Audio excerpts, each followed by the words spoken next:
Okay, let's do another video here, and we'll just look at this example 9-2 on page 185, and we'll work a little problem and put some real numbers with this, and I think it will make it seem a little more real.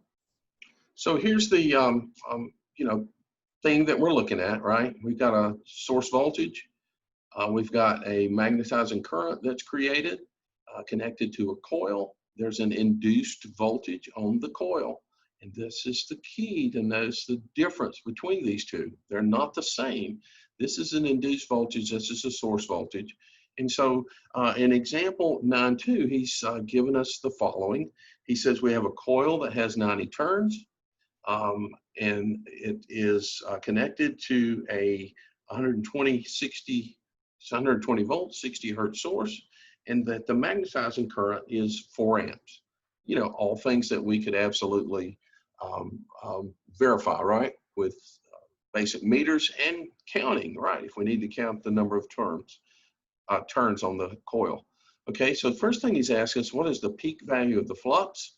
And we have an equation for that. And we're going to plug in 120 volts, and we're going to use the constant 4.44.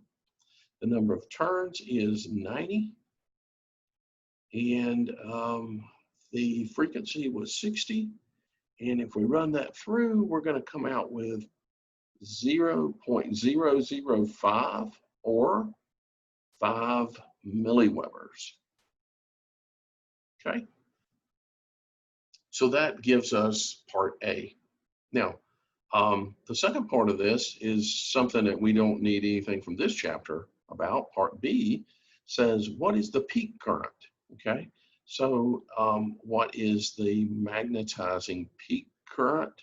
Well, we start with 4 amps, and that's an effective value. And if we want to know what the peak value of that, we'll take the square root of 2, and we'll multiply that times 4, and we'll end up with 5.66 amps would be the peak current there. Why would we need to know that? Well, maybe we need to know that because we're specifying circuit protection, right? So we need to know peak values. Then he says, what is the peak magnomotive force? Okay, well, the peak magnomotive force, which you're going to call part C, is, again, that is N times the magnetizing current.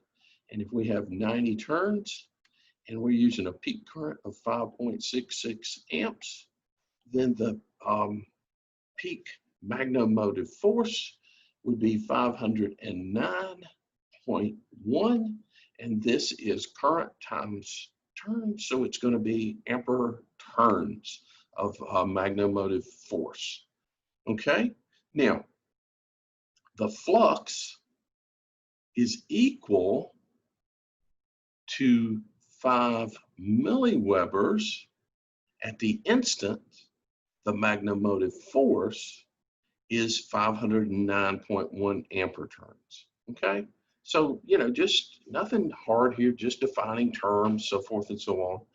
And let's see, this was actually, I have this as C, but this was really just an extension of B, because C is next, and C says, what is the inductive reactance? Well, the inductive reactance is, we're just going to use basically Ohm's law. So X of M is equal to the voltage divided by the current. The voltage was 120. Let's use effective values, right? 120 divided by 4 amps, and that gives us 30 ohms of inductive reactance. And then he says, what would the inductance be? Okay, way back in 131, this would be part D. We know that inductance are, when we're looking for this equation, let me put it in the form unsolved, and then we can go from there. But X of M is equal to 2 pi F times L, frequency, and inductance. We want to know what size the inductor will be in this problem. That's what we're trying to determine. So that's going to be this divided by 2 pi f.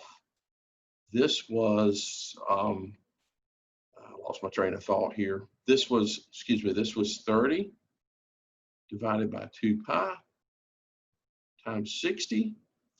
And that comes out to be 0.0796 or 79.6 millihenries of inductance.